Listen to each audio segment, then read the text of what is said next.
कहानी की शुरुआत में हम लोग एक घर के छोटे से गराज में मैडलिन और ओवन नाम के एक कपल को देखते हैं। वो दोनों असल में साइंटिस्ट थे और दोनों शादी के बाद अपनी हैप्पी लाइफ गुजारते हुए अपने गराज में ही टाइम ट्रेवल को पॉसिबल बनाने के लिए एक एक्सपेरिमेंट कर रहे थे। हम देखते हैं कि उनके पास ज्यादा साधन नहीं थे, मगर उसके बाद भी उन्हें भरोसा था कि वो अपने पास मौजूद चीजों की मदद से ही टाइम ट्रेवल को पॉसिबल कर सकते हैं। पर तभी एक्सपेरिमेंट के प्रोटोटाइप को टेस्ट करने के दौरान उनकी लैब में आग लग जाती है और वो तुरंत ही उस प्रोटोटाइप को लेते हुए बाहर भागते हैं और उस आग को बुझाती हैं। वो लोग काफी बार एक्सपेरिमेंट करते हुए अपने एक्सपेरिमेंट में फेल हो चुके थे, मगर उसके बाद भी उन लोगों को किसी भी हालत में अपने एक्सपेरिमेंट को सक्सेसफुल बनाना था और यही सब सोचते हुए वो वापस से अपने काम में लग जाती हैं। और उस दौरान हम लोग मैडलाइन को देखते हैं जो सबसे पहले सभी कोड को चेक करती है, जिसकी मदद से वो टाइम ट्रेवल प्रोजेक्ट वर्क करने वाला था। उनके सारी कोड सही होने पर वो एक ऑरेंज को मशीन के अंदर रखती हैं ताकि वो सबसे पहले उस ऑरेंज को टाइम ट्रेवल करवा कर देख सके, और अगर वो टाइम ट्रेवल करता है तो उसके बाद वो लिविंग थिंग के ऊपर भी इस चीज को ट्राई करने वाले थे। इस बार किस्मत से उनका एक्सपेरिमेंट वर्क कर जाता है और हम लोग देखते हैं कि ऑरेंज गायब होकर सीधा 1 मिनट बाद उस जगह पर वापस आ जाता है। उन लोगों ने जानबूझकर 1 मिनट की टाइम को सेट करा था ताकि वो देख पाए कि वो ऑरेंज वहां से गायब होकर 1 मिनट बाद वापस आएगा भी या फिर नहीं। अब उस एक्सपेरिमेंट की सक्सेस को देखने के बाद वो दोनों काफी ज्यादा खुश होती हैं। साथ ही हम लोग उनकी बातों से ये भी जान पाती हैं कि उन लोगों ने वहाँ पर एक मास्क को भी बनाया हुआ था, जिसकी मदद से आगे चलकर वो ह्यूमंस के ऊपर उस एक्सपेरिमेंट को कंडक्ट कर सकते थे। पर किसी भी लिविंग बॉडी के ऊपर अपने एक्सपेरिमेंट को कंडक्ट करने से पहले उन लोगों को पूरी तरह से श्योरिटी चाहिए थी कि उनका एक्सपेरिमेंट सही में वर्क करता है। लेकिन थोड़ी ही सही, मगर आज उन्हें सक्सेस मिली थी और इसी बात की खुशी मनाने के लिए वो रात में अपने इन्वेस्टर मिस्टर रोरी को अपने घर में बुलाते हैं ताकि वो उनके साथ पार्टी कर सके। जहाँ पर हम लोग रोरी की बातों से जान पाते हैं कि वो काफी समय से उनके प्रोजेक्ट में इन्वेस्ट कर रहा था और उसका आगे का विजन यही था कि वो ओवन और मैडलेन के प्रोजेक्ट से आगे चलकर बहुत सारे पैसे कमा पाए। तब वो दोनों भी उसको इस बात की श्योरिटी देती हैं और वो तीनों आपस में वापस से बातें करने लगते हैं। तब उन तीनों में बातें होने लगती है कि आगे वो इस एक्सपेरिमेंट में क्या करेंगे। ओवन चाहता था कि अब वो फ्रूट और नॉन लिविंग थिंग को छोड़कर सीधा लिविंग थिंग के ऊपर एक्सपेरिमेंट को करे, जैसे कि माउस। लेकिन मैडलिन को ये आइडिया अच्छा नहीं लगता क्योंकि अभी वो उस छोटी सक्सेस को देखकर किसी लिविंग थिंग की जान खतरे में नहीं डालना चाहती थी। पर ओवन उसे अभी थोड़ा सा फोर्स करता है और अब ना चाहते हुए भी मैडलिन को उसकी बात माननी पड़ती है। रूडी इससे बहुत ज्यादा खुश था क्योंकि वो जल्दी से जल्दी सब कुछ करवाना चाहता था ताकि वो उस एक्सपेरिमेंट से बहुत सारे पैसे कमा पाए। आगे जब मैडलिन और ओवन अपने घर में पहुंचते हैं तो वो दोनों एक माइस को अपनी मशीन में रखते हुए फ्यूचर में भेजने का ट्राई करती हैं। मैडलिन बहुत ज्यादा डरी हुई थी, वहीं ओवन काफी ज्यादा काम और कॉन्फिडेंट था, मगर अचानक से जैसे ही वो मशीन को चालू करते हैं वैसे ही वो माइस एक्सप्लोड हो जाता है, जो देखकर मैडलाइन को ओवन के ऊपर बहुत ज्यादा गुस्सा आ रही थी। इसीलिए वो कुछ देर को उसे वहां से जाने को बोल देती है और खुद अकेली बैठकर ही काम को करने लगती है। फिर जब वो काम कर रही थी तो उस दौरान उसे कोड में एक गलती नजर आती है, जो कि कोड मैडलाइन ने ही धोखे से कर दी थी क्योंकि शायद वो काफी ज्यादा ही घबराई हुई थी, जिसे देखने के बाद उसे अपनी गलती के ऊपर पछतावा होता है और वो तुरंत ही उस कोड को सही कर देती है। पर अब वो नहीं चाहती थी कि वो किसी चूहे की जान को खतरे में डाले, इसीलिए वो डिसाइड करती है कि इस बार जब वो एक्सपेरिमेंट करेगी तो वो उसे खुद के ऊपर ही कंडक्ट करेगी।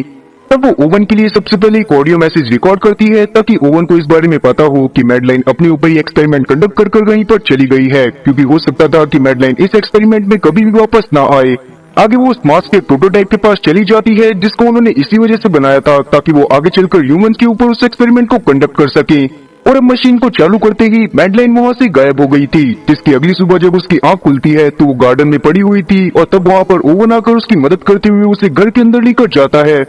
और तब जाकर उन दोनों की बातों से हम लोग जान पाते हैं कि असल में मैडलाइन पिछली रात से गायब थी और ओवन खुद भी काफी ज्यादा डरा हुआ था क्योंकि मैडलाइन उसे कहीं पर भी नहीं दिख रही थी। पर क्योंकि मैडलाइन इस समय पर वापस आ गई थी तो इसका मतलब यही था कि उनका एक्सपेरिमेंट पूरी तरह से वर्क कर रहा था।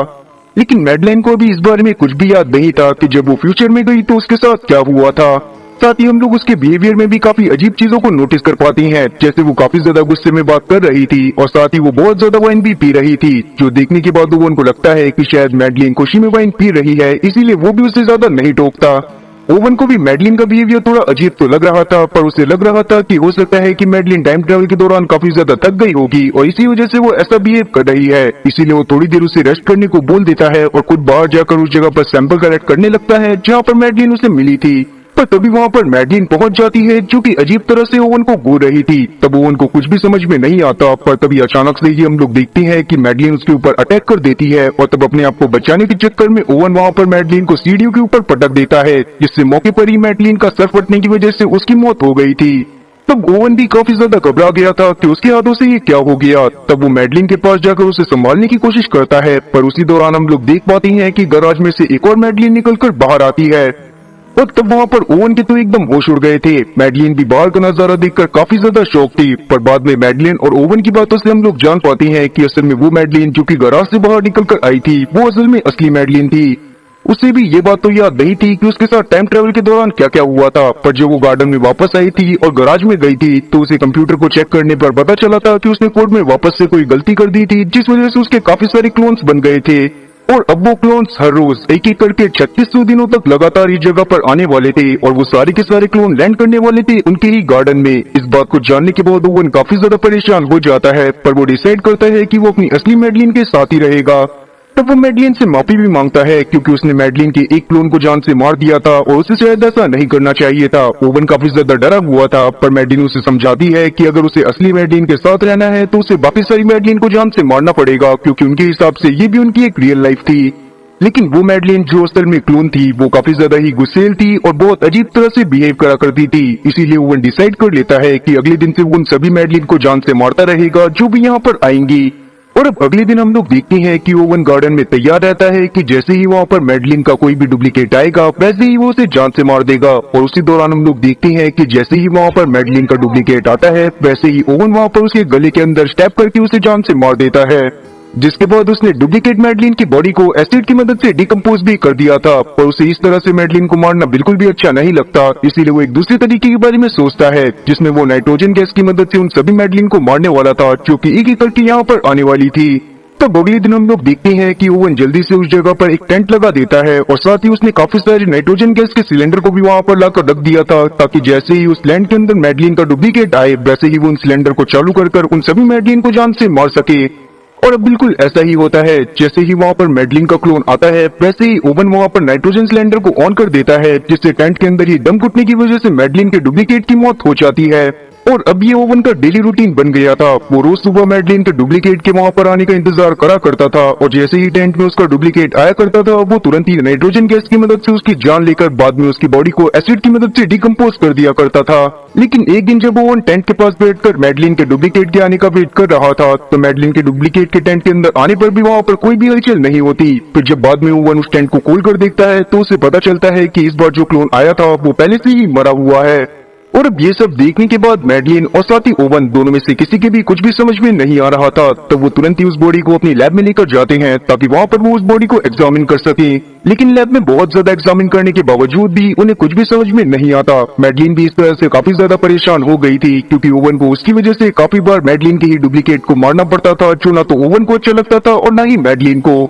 इसीलिए मैडलिन डिसाइड करती है कि वो वापस से उस मशीन का एक और बार यूज करेगी, पर इस बार वो फ्यूचर में न जाकर पास्ट में जाने की कोशिश करेगी ताकि वहाँ पर जाकर वो वक्त रहते अपने आप को रोक पाए, ताकि वो मशीन में ना जाए और उसके ऐसे सारे डुप्लीकेट ना बने। लेकिन इस काम को करने से ओवन काफी ज्यादा डर रहा था क्योंकि वो इस बात को जानता था कि उन्होंने अभी तक किसी भी चीज को पास्ट में नहीं भेजा था और उन्होंने जितनी बार भी कोशिश करी थी वो हर बार फेल हुए थे। इसीलिए वो इस बार मैडलिन को मना करने लगता है, मगर मैडलिन उसकी बात को नहीं सुनती। पर एट लास्ट हम लोग देख पाते हैं कि ओवन किसी तरह से मैडलिन को समझा लेता है क्योंकि वो नहीं चाहता था कि मैडलिन पास्ट में जाकर फंस जाए और वहां पर से उसे लाने का कोई भी रास्ता ना हो। जिसके अगले दिन हम लोग देख पाते हैं कि अब मैडलिन किसी भी तरह से इस लूप को पूरी तरह से बंद करना चाहती थी। इसलिए वो ओवन से बात करते हुए ये बात डिसाइड करती है कि इस बार उसका जो भी क्लोन आएगा वो उसे जान से नहीं मारेंगे बल्कि उससे आराम से बात करके देखेंगे, ताकि उसकी मदद से उन्हें ये बात पता चल सके कि वो इस लूप को किस तरह से बंद कर सकते हैं। पर हम लोग देखते हैं कि जैसे ही मैडलिन का डुप्लीकेट उस टेंट के अंदर आता है तो वो तुरंत ही एक चाकू की मदद से टेंट को फाड़ देता है और बाद में बाहर आने के बाद असली मैडलिन के ऊपर अटैक कर देता है। तो मैडलिन भी उससे लड़ाई करने की कोशिश करने लगती है। उसी दौरान हम लोग देखते हैं कि ओवन किसी तरह से उस मैडलिन को भी जान से मार देता है जो कि अभी अभी वहां पर आई थी, जो देखने के बाद मैडलिन भी इस बात को समझ जाती है कि वो अपने डुप्लीकेट से बात नहीं कर सकती क्योंकि उसके जितने भी डुप्लीकेट वहां पर आ रहे थे वो सारे के सारे बहुत ज्यादा गुस्सेल थे और अगर कोई खास डुप्लीकेट आया भी होगा जो कि शांत होगा तो उन्होंने पहले ही उसे जान से मार दिया होगा।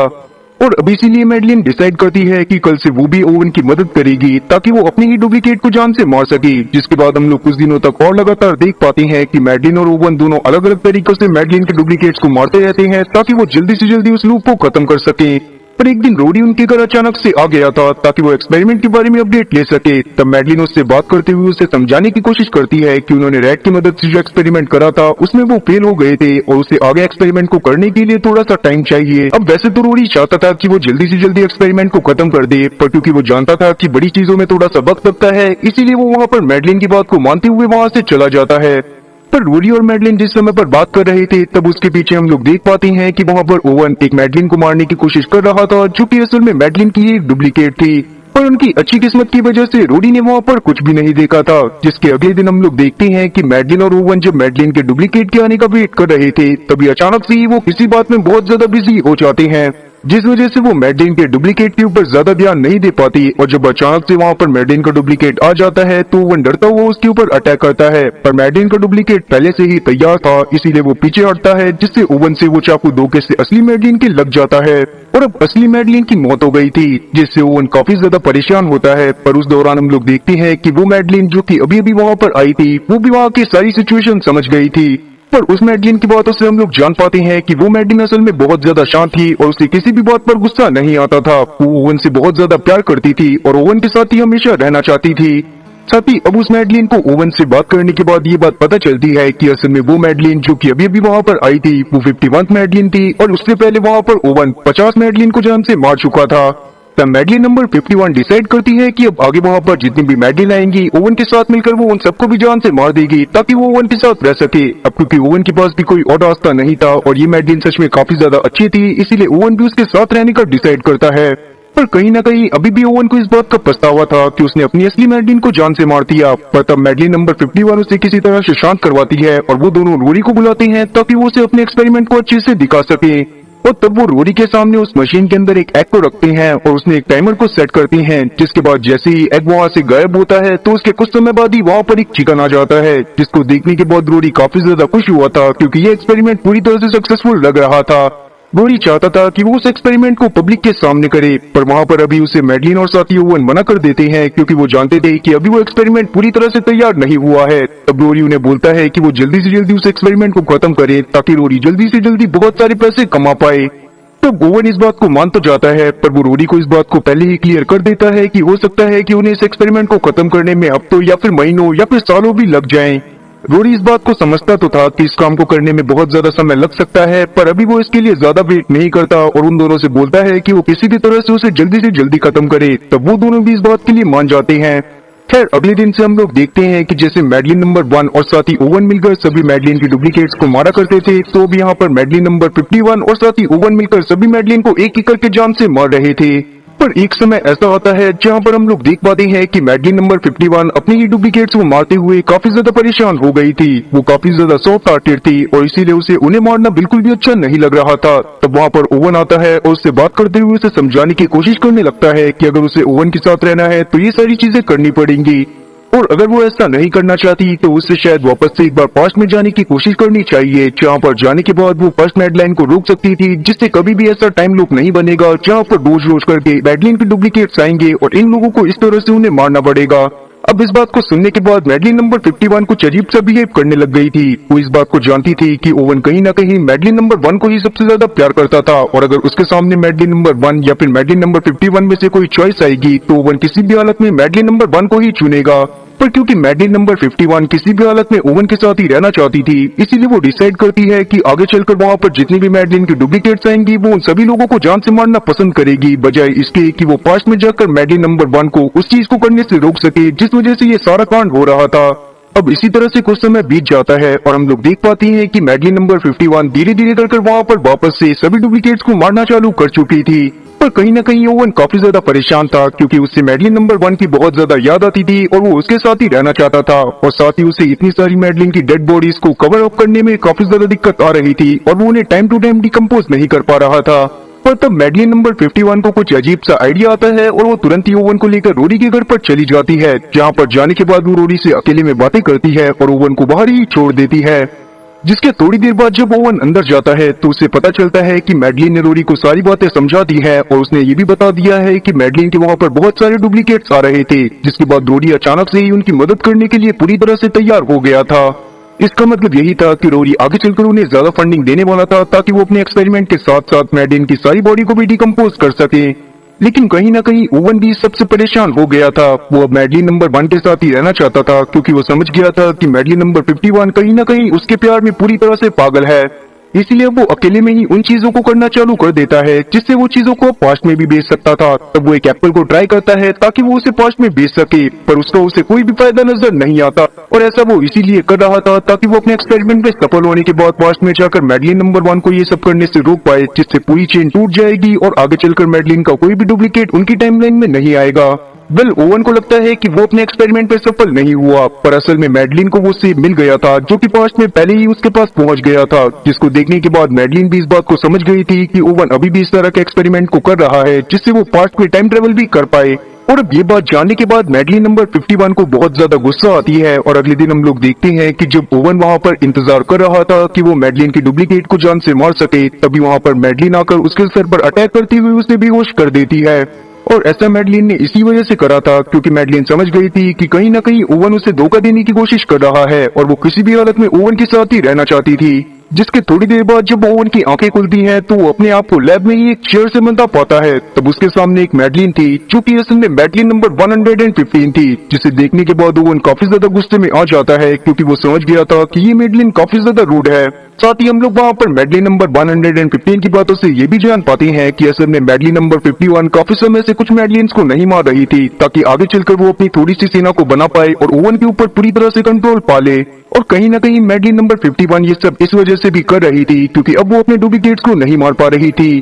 खैर आगे हम लोग देखते हैं कि मैडलिन नंबर 115 बहुत ज्यादा गुस्सेल थी और एक एक करके वो सभी लोगों के ऊपर अपना हुक्म चलाना चालू कर देती है। उसने और भी काफी सारी मैडलिन्स को इकट्ठा कर लिया था ताकि वो उनसे भी अपने सारे काम करवा पाए। और साथ ही अब मैडलिन नंबर 51 को भी ये बात समझ में आ जाती है कि शायद उसने मैडलिन नंबर 115 को जिंदा रखकर बहुत गलत काम करा है और यहाँ पर अपनी और साथ ही ओवन की जान को खतरे में डाल लिया है, पर अब वो चाहते हुए भी कुछ भी नहीं कर पाती। अब आगे चलकर मैडलिन नंबर 115 एक और बार ओवन के पास जाती है, जहाँ पर उन दोनों की बातों से हम लोग जान पाते हैं कि असल में मैडलिन नंबर 1 ने जब पहली बार एक्सपेरिमेंट को अपने ऊपर करा था तब वो फ्यूचर में पहुंच गई थी और वहाँ पर ही उसके काफी सारे एप्लीकेशन भी पहुंच गए थे, जो कि कहीं ना कहीं मैडलिन नंबर 1 की कोड में गलती की वजह से ही हुआ था। पर उसके कुछ समय बाद वहाँ पर से मैडलिन नंबर 1 तो वापस आ गई, पर उसकी सारी की सारी क्लोन वहीं पर फंसी रह गई। उस दौरान मैडलिन नंबर 115 ने बहुत सारी मैडलिन से लड़ाई करी ताकि वो वहाँ पर उन लोगों की लीडर बन सके, और क्योंकि वो अपनी लाइफ के लिए जस्टिस चाहती थी इसीलिए वो इंतजार करने लगी कि कब वो वहाँ पर से वापस से प्रेजेंट टाइम में आए, जहाँ पर आने के बाद वो सभी मैडलिन को जान से मार देगी और खुद ही ओवन के साथ रहेगी। अब इन सब बातों को जानने के बाद ओवन को और ज्यादा गुस्सा आने लगती है, पर अभी वो चाहकर भी कुछ भी नहीं कर पाता। तब उसी रात हम लोग देख पाते हैं कि एक मैडलिन उसके पास आती है ताकि वो उसके साथ इंटीमेट हो सके। तब ओवन को लगता है कि शायद वो मैडलिन नंबर 51 है, जो कि असल में थोड़ी सी सॉफ्ट थी। इसी वजह से ओवन उसके साथ फ्लर्ट करना चालू कर देता है ताकि वो अपने आप को फ्री करवा सके। पर उसी दौरान हम लोग देखते हैं कि मैडलिन नंबर 115 वहाँ पर आ जाती है और वो उस मैडलिन को जान से मार देती है। अब ये सब देखने के बाद ओवन काफी ज्यादा डर गया था। तब मैडलिन नंबर 115 उसके पास भी आती है और उसे भी धमकाने लगती है। वो नहीं चाहती थी कि ओवन उसके अलावा किसी और के ऊपर नजर डाले,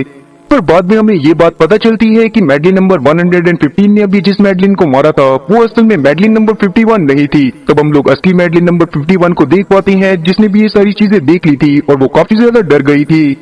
तब वो ओवन और खुद की जान बचाने के लिए ओवन को अपने साथ रोरी के घर पर लेकर चली जाती है ताकि वो उसके घर में सेफ रह सके। और वहाँ पर जाने के बाद उन लोगों ने ये चीज डिसाइड करी थी कि वो किसी भी तरह से मैडलिन नंबर 1 के प्लान को एग्जीक्यूट करेंगे, जिसमें वो पास्ट में जाकर उस जगह पर मैडलिन नंबर 1 को रोक देंगे जहाँ पर से वो इन सब चीजों को चालू करने वाली थी।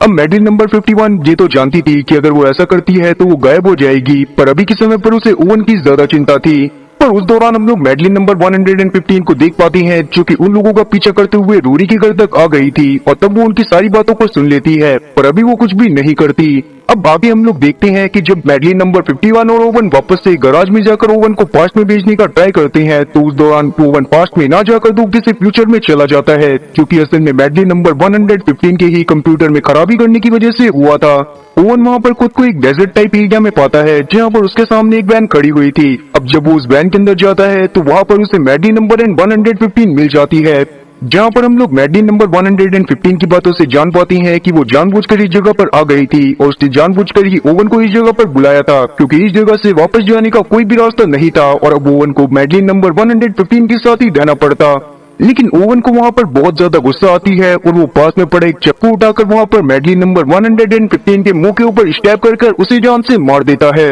लेकिन सेम टाइम पर मैडलिन नंबर 115 ने भी उसके ऊपर अटैक कर दिया था, जिस वजह से वहाँ पर